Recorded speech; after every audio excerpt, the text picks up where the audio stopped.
ঘাস ময়দানের মাঝখান দিয়ে ট্রেন লাইন। এই ট্রেন লাইন এখানে পাতা হয়েছিল সেই ব্রিটিশ আমলে। তা প্রায় 100 বছরেরও বেশি সময় পার হলো এই ট্রেন লাইন। বেলদিঘির নাম শহুরে মানুষরা শুনেছে কিনা সন্দেহ। ঘাস ময়দান ঘেরা এই গ্রামটা সারা বছর শান্ত থাকলেও বর্ষাকাল এলে এই গ্রামের চেহারা হয় একেবারে অন্যরকম। কি একটা চাপা ভয় যেন নিজের লুকোনোর গর্ত থেকে বেরিয়ে আছড়ে পড়ে বেলদিঘিতে।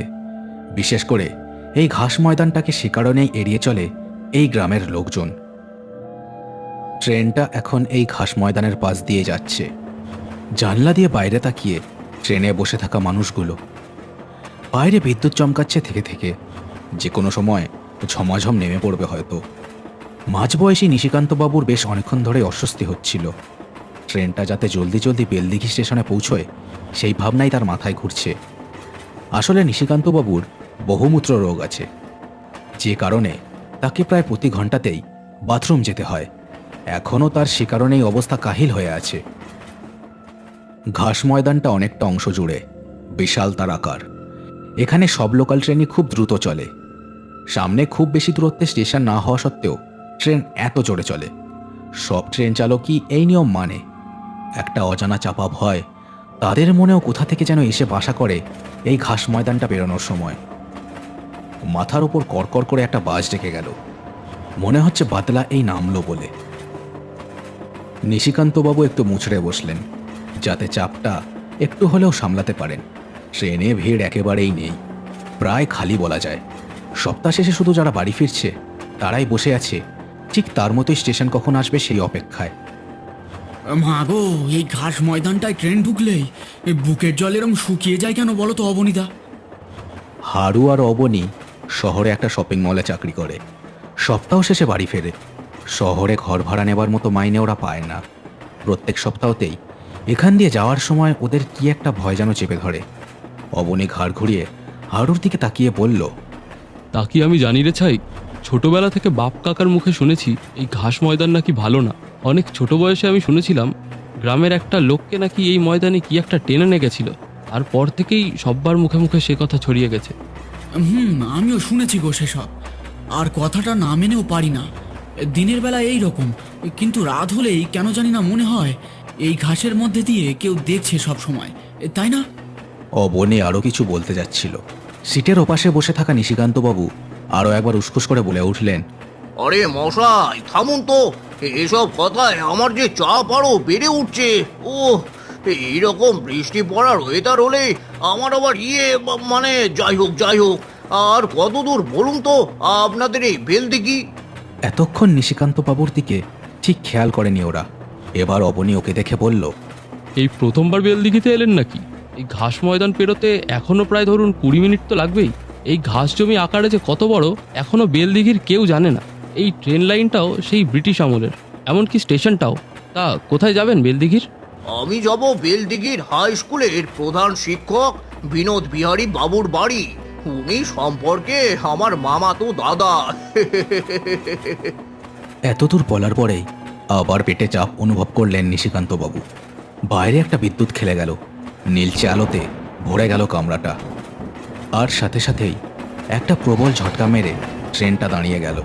তীব্র একটা ধাতব শব্দে কানে তালা লেগে গেল কামরার সবার। এই কি হলো? ট্রেন থেমে গেল কেন? সেরেছে, এই জায়গাতেই ট্রেনটারে থামতে হলো। তাই তো দেখছি। এই জায়গাটা যে ভালো না, কি যে আছে কপালে ভগবান। কামরায় ওরা তিনজন ছাড়া আরও দু একজন এদিক ওদিক বসেছিল। তারাও ভয়ে ভয়ে ঘাস জমির দিকেই দেখছিল। সবার মুখেই দুশ্চিন্তার ছাপ ফুটে উঠছে এবার। এই কেউ গিয়ে জলদি ট্রেনের দরজাটা বন্ধ করে এসো। ওরা গন্ধ পেলে কিন্তু এখনই এসে হাজির হবে। ট্রেনের দরজাটা বন্ধ করে এসো। ওরা গন্ধ পেলে কিন্তু এখনই এসে হাজির হবে। আরে না না, ওরা বর্ষা না নামলে আসে না। অত ভয় দেখাবেন না তো। এমনিতেই কিরম যেন লাগছে, তার মধ্যে আবার আপনারও তো সাহস থাকলে আপনি যান, দরজা বন্ধ করে আসুন। লোকটির কথায় আগের জন কেমন চুপ করে আঁধারের দিকে তাকিয়ে রইল। কামরায় অন্য লোকজনও জানলা দিয়ে বাইরে দেখছিল। সবাই যেন দম বন্ধ করে অপেক্ষা করছিল কখন ট্রেন আবার চলবে। নিশিকান্তবাবু বেশ অনেকক্ষণ চেপে বসেছিলেন, কিন্তু আর যেন থাকতে পারছিলেন না। এবার তাকে বাথরুমে যে একবার যেতেই হবে। এতক্ষণ স্টেশনে নেমে যাবার অপেক্ষা করছিলেন, কিন্তু ট্রেন থেমে যাওয়ার পর তিনি এবার হাঁকপাক করে উঠলেন।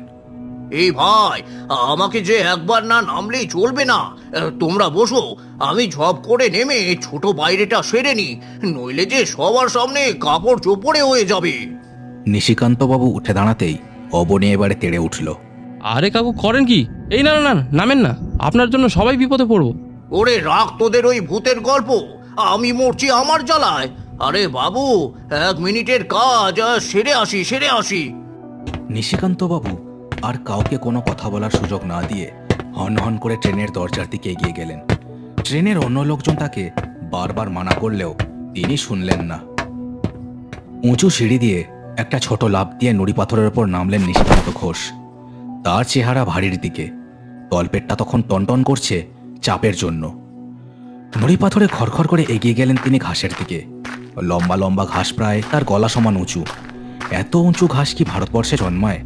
নিশিকান্তবাবু এত উঁচু ঘাস জীবনে এই প্রথমবার দেখলেন। হাড়ু জানলা দিয়ে আধবুড়ো লোকটাকে ঘাস জমির সামনে দাঁড়াতে দেখল। তার গলা শুকিয়ে আসছিল। আকাশে মেঘ গুড়গুড় করে আবার একটা বাজ পড়ল হঠাৎ। সাথে সাথে ঝমঝম করে বর্ষা নামল। ট্রেনের চালে বড় বড় ফোঁটার শব্দ কানে এলো সবার। সবাই ভয়ে আরও সিটিয়ে গেল বর্ষার আওয়াজে। ও অবনীদা, লোকটাকে ডাক দাও, নইলে সবাই বিপদে পড়বো যে। ও কাকু, ও কাকু। হ্যাঁ ঠিক ঠিক। ও কাকু, কাকু, আরে মশাই জলদি দৌড়ে ট্রেনে আসুন, জলদি। ও কাকু। নিশিকান্তবাবুর কাজ সারা হয়ে গেছিল। ঘাড় ঘুরিয়ে দেখলেন ট্রেন থেকে সেই ছেলে দুটো একভাবে হাত নেড়ে তাকে ডেকেই চলেছে। এই বুড়ো, আরে জলদি দৌড়ে আসুন। কি লোক বলো তো? আরে ও কাকু। নিশিকান্তবাবুর মাথায় বর্ষার জল পড়ছে। পেটটা খালি করতে পেরে মনে বেশ ফুরফুরে ভাব এলো তার। এমনিও যা ভ্যাবসা গরম পড়েছে কয়েকদিন, তাতে এই বৃষ্টিতে ভিজতে মন্দ লাগছে না। তিনি হাত দুটো ওপরে করে আর মোড়া ভাঙলেন। এবার ট্রেনের দিকে যাবেন। হঠাৎ তার মনে হলো তার ডান দিকের ঘাস নড়ছে। চমকে সেদিকে ঘুরে তাকালেন তিনি, কিন্তু কেউ সেখানে নেই। শুধু বর্ষার ফোঁটার শব্দ শোনা যাচ্ছে ট্রেনের ছাদের ওপর। এই কে রে? কে ওখানে? হ্যাঁ, ট্রেনের কোনো লোক নাকি? কে ওখানে? হ্যাঁ, আরে ও দাদা, আরে ওপরে উঠে আসুন, উঠে আসুন। সেই লোকটাই ততক্ষণে ট্রেনের কামরার দরজায় উঠে এসেছে। বারবার হাতছানি দিয়ে নিশিকান্তবাবুকে ডাকছে সে। নিশিকান্তবাবুরও এবার মনে একটা ভয় জমা হচ্ছে। ঘাস জমিটা একভাবে নড়ছে। তিনি আর সেদিকে না তাকিয়ে ট্রেনে উঠে পড়াটাই বুদ্ধিমানের কাজ মনে করলেন। আর সেদিকে না তাকিয়ে সামনের দিকে এগোতে শুরু করলেন। হঠাৎ সেই ঘাসের মধ্যে থেকে কি একটা যেন উঠে দাঁড়ালো। নিশিকান্তবাবু এগোতে গিয়েও থমকে গেলেন আবার। ঘাসের মধ্যে থেকে উঠে দাঁড়িয়েছিল একটা মানুষের অবয়ব, অস্থি চর্মসার, হলদে সবুজ চোখে নারকীয় এক ইঙ্গিত। নিশিকান্তবাবুর দিকে তাকিয়ে তার মুখে একটা ভয়ানক হাসি ফুটে উঠল। অবয়বটির হাতে লম্বা লাঠির মতো কিছু একটা। নিশিকান্তবাবু ভয়ে একটা আর্তনাদ করে পিছন দিকে দৌড়তে শুরু করলেন। আর সাথে সাথে সেই অবয়বটা হাতের লাঠিটা ছুঁড়ে দিল তার পা লক্ষ্য করে। লাঠিটা পায়ে এসে লাগতেই মুখ থুবড়ে নুড়ি পাথরের রাস্তার ওপর পড়লেন ভারী চেহারার লোকটা। আর পড়েই সংজ্ঞা হারিয়ে ফেললেন মনে হলো। ট্রেনের ভেতরে বসে থাকা সবাই একেবারে বিস্ফারিত চোখে দেখছিল এইসব দৃশ্য। কারুর মুখ দিয়ে একটা কথাও সরছিল না। দম বন্ধ করে সবাই তাকিয়েছিল বাইরে। ঘাস ময়দানের ভেতরে লুকিয়ে থাকা বিভীষিকা আজ তাদের চোখের সামনে দাঁড়িয়ে। কিন্তু কে বা কি এটা? কালো ছায়ামূর্তিটা বিশাল একটা লাফ দিয়ে এসে পড়ল নিশিকান্তবাবুর ঘাড়ের ওপর। কয়েক মুহূর্তের মধ্যে নিশিকান্তবাবুর দেহটা কাঁধে তুলে নিল, ঠিক যেন তুলোর বস্তার মতো।